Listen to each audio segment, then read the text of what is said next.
Everybody, my name is Zayton and welcome to another After Effects tutorial. Now today this is actually a 3-part tutorial. I'm going to be talking all about smoke in particular. So here is the first shot. We'll be making 3 shots today. Here's the first one. This is just like embers floating around.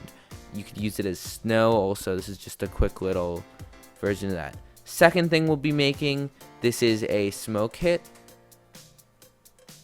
So pretty straightforward, but this looks really cool in association with like muzzle flares and also wall hits and stuff like that. You can see if I add that in addition to some Action Essentials elements, we have some really cool, a really cool look there, and that is sort of the base of it.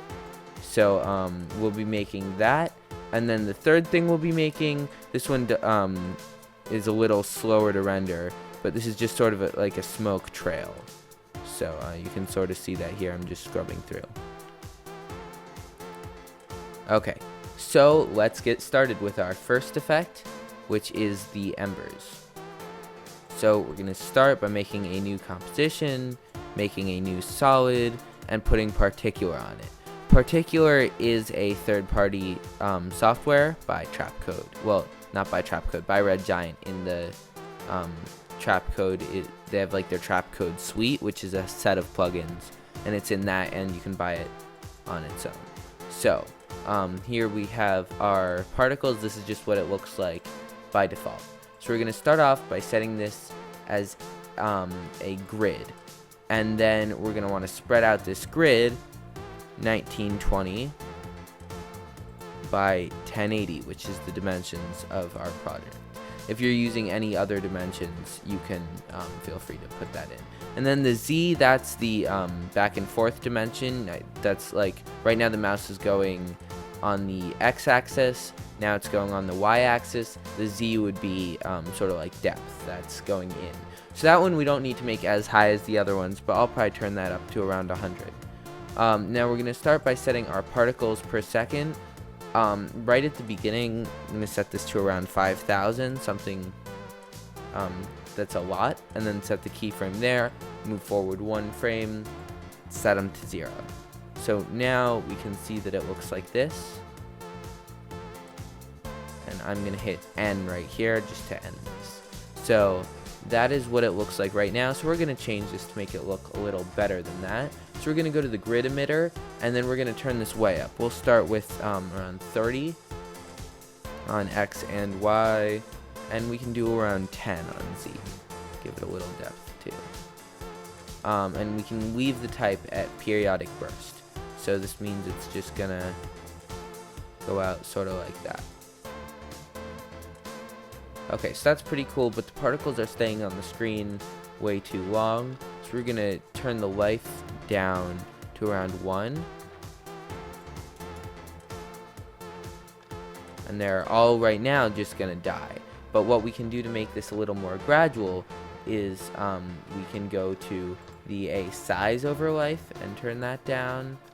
We can use the ramp down.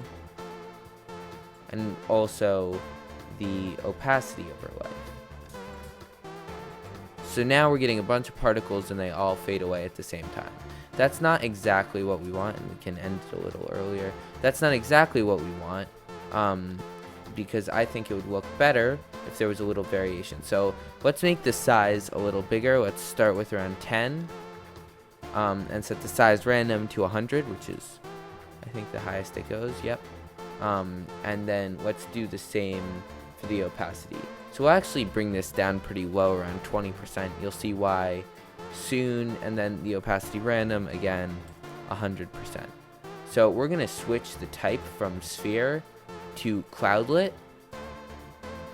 And so that's why we did the low opacity percentage, because if it was higher than this, say 50%, it's a little too much. So having the lower percentage for opacity is a little nicer here. I mean, we can try even 10%. It just gives it a nice sort of smoky look. And we can even turn the size up a little more. We can go up to 15.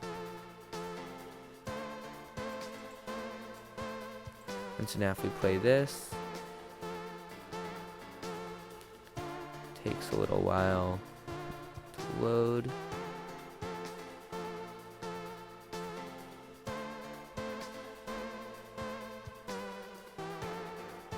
Okay, not bad. So we can see where we're sort of gonna get our look from. Now it looks like we might have a few too many particles, but instead of going up to the particles per second, I'm actually going to control this in the grid emitter. So I'm actually going to turn the Z particles down to around a 5, and that really thins it out. That was probably a little too high. What happens if I do it even a little more? So this is where you can really control the particle density.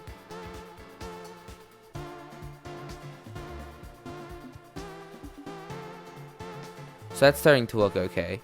So now I'm going to put on a free third-party plugin, VC Color Vibrance. It can be downloaded from the Video Copilot website for free. I'm going to set this to red, light red, maybe sort of an orange. Then we can take up the vibrance, preserve the luminance, turn up the brightness a little bit, not too much. Don't want to turn up the gamma too much. Fill empty background. That's really going to make it pop a little more.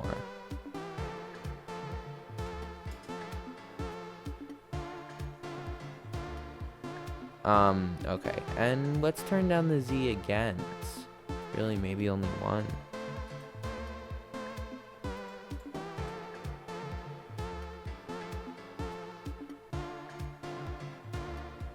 And these particles, I think they're fading a little too quickly, so we can do 1.5.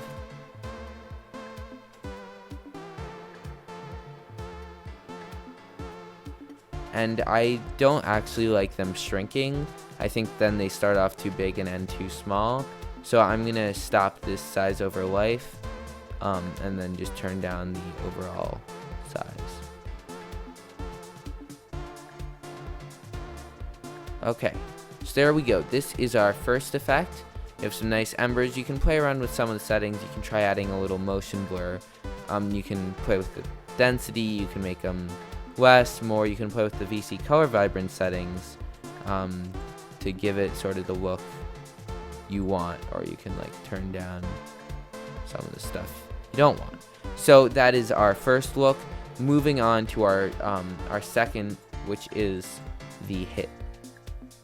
This is actually really similar to the one we just made, and you're probably thinking, how is that possible? They look nothing alike. But actually, they are very similar, the mechanisms they're based upon. So let's make a new composition. And I'm going to start by copying and pasting this old one. Control-C, Control-V. And let's just look here. I'm going to set this instead of a grid just to a point. And let's just watch it right off the bat. And end it there. So already not too bad. This is the same settings as before, only now it looks different. So I'm going to turn off the color vibrance just so we can keep it white for now. And I actually don't know that I'm going to make too many changes to this. I'm going to play with the velocity a little bit. You can make it go, if you want it to spread more quickly, you can do something like that. But I think that looks a little less natural, especially if we're talking about a wall hit. So we can turn that down a lot. You just want it to be above 0. That might be a little too little. And we can turn the how long it's up there for down, and I guess we can do something like this. So again, you can play around with some of these settings and get the look you want. I'm going to try 80. Not spreading quite enough. Maybe if I do it for one whole second, it'll look a little better. So anyway, this is how to make a smoke bullet hit, or in association with a muzzle flare.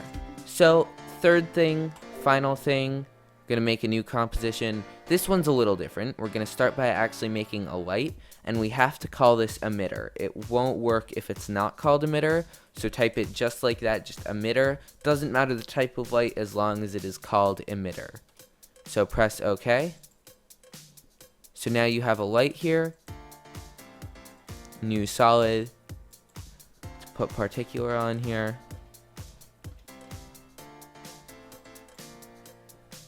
Okay, same as before. So now we're going to change the emitter type on this one to lights. And now we're going to go down to particle and do a lot of the same stuff here that we did before. We're going to do cloudlet. Going to turn the size up to around 10. Size random to 100. Opacity to, I'm going to go a little lower on this one because it's going to be very, very dense. And actually this size might be a little much. We can do 5. And then opacity random 100. Alright, that looks great. So you'll notice that instead of coming out of the center like it normally does, it comes out of wherever this light is. Because the light is the emitter, that's why we had to call it the emitter. Otherwise, particular wouldn't recognize that. So now what we're going to do is we can keyframe where this light goes. So let's just open up all the transform options, keyframe them all, move forward around a second. We can do something like this. And we can play with the handles a little bit to play with the curve here.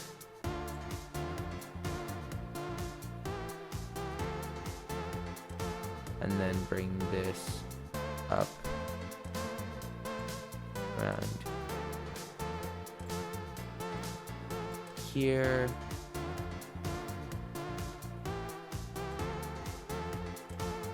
And then it can end by going back up that way. And we'll end it here.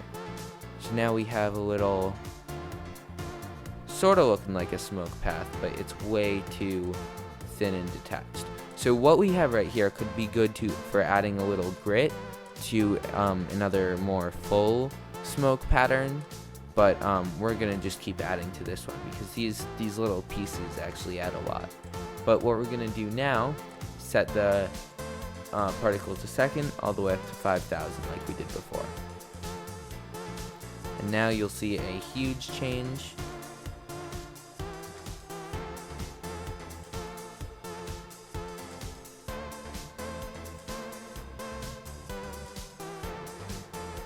So this looks okay. It looks pretty good around here. This actually looks a lot like smoke with some little particles inside, but a lot less so over here.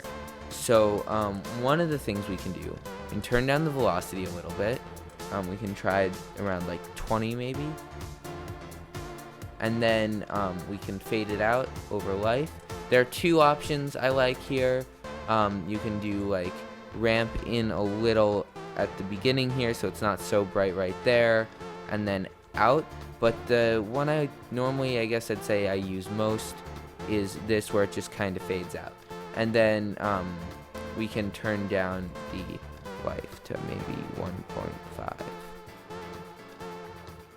So it shortens the trail a little bit, and you can shorten it to as little as you'd like. And then after this, it just looks better the more particles you have, and then for every time you increase the particles, you're going to want to decrease the base opacity. So let's start by maybe going up to 7,000. Looks better overall. This one actually we don't really, it's more for big changes. So let's try like 10,000. And then here, if we bring the opacity down to like 5%, just gives it a little more smoke-like feel over here. And then you might even want to trim the trail a little bit. But depending on how you composite it, this could look pretty good. So there you have it. This is how you work with smoke in After Effects. You can do a lot of really cool things with this that actually, I mean, I think this looks pretty realistic, especially when composited over a scene. And one just quick tip here for compositing it, you might want to either place a black solid underneath it, then pre-comp those, and then use the screen mode, or VC color vibrance as I used before. Just put this on and then fill empty background. That does sort of the same thing, but now if you want to composite it, you have to use screen mode, which I think is better, and you can invert it if you want black smoke, and then you can use a mode like darken or something.